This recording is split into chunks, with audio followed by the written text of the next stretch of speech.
अपने जंगल के सारे जानवरों का शिकार करने के बाद अब वो खतरनाक सेबर यहाँ के रहने वाले मासूम जानवरों के जंगल में घुस आया था। मैंने सुना है इस जंगल में बहुत कोमल कोमल शरीर वाले जानवर रहते हैं। अब मैं यहाँ के ताजे मांस वाले जानवरों को खाकर अपनी ताकत और बढ़ा लूँगा। सेबर इधर से शिकार ढूंढते हुए आगे बढ़ रहा था और उधर से शालू बिल्ली अपनी दोस्त रीमा शेरनी से मिलकर आ रही थी। तभी दूर से उसने सेबर को देखा। अरे अरे अरे, ये खूंखार दो दांतों वाला सेबर हमारे जंगल में कहां से घुस आया? उसे ये कहते हुए सेबर ने सुन लिया और वो तेजी से उसके पीछे भागने लगा। मुझे जाने दे सेबर, अगर तूने मुझे मार दिया तो मेरे 3 बच्चे अनाथ हो जाएंगे। मुझे छोड़ दे, मुझ पर ये जुल्म मत कर। अच्छा, तो तेरे 3 बच्चे भी है? ये तो तूने बहुत बड़ी खुशखबरी दी है। अब मुझे कहीं और जाने की क्या जरूरत? अरे ये क्या, मेरे बच्चे तो पीछे से ही आ रहे हैं। सेबर तुरंत पीछे मुड़ा और शालू बिल्ली तेजी से जाकर झाड़ियों में छिप गई। सेबर खड़ा देखता रह गया।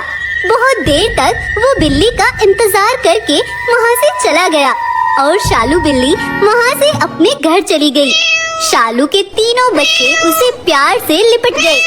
मम्मी मम्मी, जब से हमारा जन्म हुआ है हमने बाहर की दुनिया नहीं देखी है। हमें बाहर का जंगल देखना है मम्मी। हाँ माँ, मैंने बाहर विंडो से देखा था। आज का मौसम भी बहुत सुहाना है। हम सब अपना शिकार खुद ढूंढ कर लाएंगे। नहीं मेरे बच्चों, बाहर एक बहुत खूंखार सेबर घुस आया है। बहुत मुश्किल से मैं अपनी जान बचाकर तुम तक पहुँची हूँ। हमें कुछ नहीं पता मम्मा, हमें भूख लगी है, हमें बस खाना चाहिए। तुम में से कोई भी बाहर मत आना मेरे बच्चों, मैं तुम्हारे लिए कहीं ना कहीं से यही भोजन का इंतजाम करके ले आऊंगी। यहीं रहना मेरे प्यारे बच्चों। शालू बिल्ली जंगल में इधर उधर कोई छोटा मोटा जानवर तलाश कर रही थी। तभी उसे एक जगह भोजन करता हुआ चूहा नजर आया। शालू तेजी से उस पर झपट पड़ी और मुंह में उसे लेकर भागने लगी। वो अपने घर की तरफ जा रही थी, लेकिन सेबर जो कि उसकी ताक में बैठा था, उसने तुरंत भागकर शालू बिल्ली को वहीं दबोच लिया। सेबर ने शालू बिल्ली को फाड़कर खा लिया और उसकी खाल वहीं फेंककर चला गया।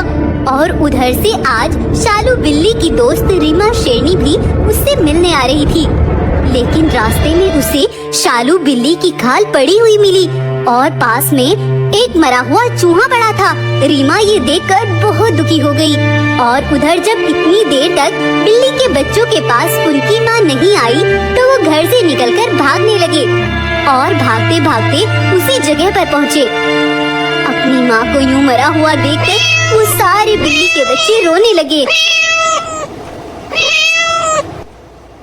देख मोटू, तुझे ही ज्यादा भूख लगी थी। तेरी वजह से आज हमारी मम्मा दुनिया से चली गई। मम्मा मम्मा उठो, तुम्हारे सिवा हमारा दुनिया में कोई नहीं है। अब हम किसे मम्मा बुलाएंगे भाई? चुप हो जाओ मेरे प्यारे बच्चों, शालू अब इस दुनिया में नहीं रही, लेकिन मैं तुम्हारे साथ हूँ।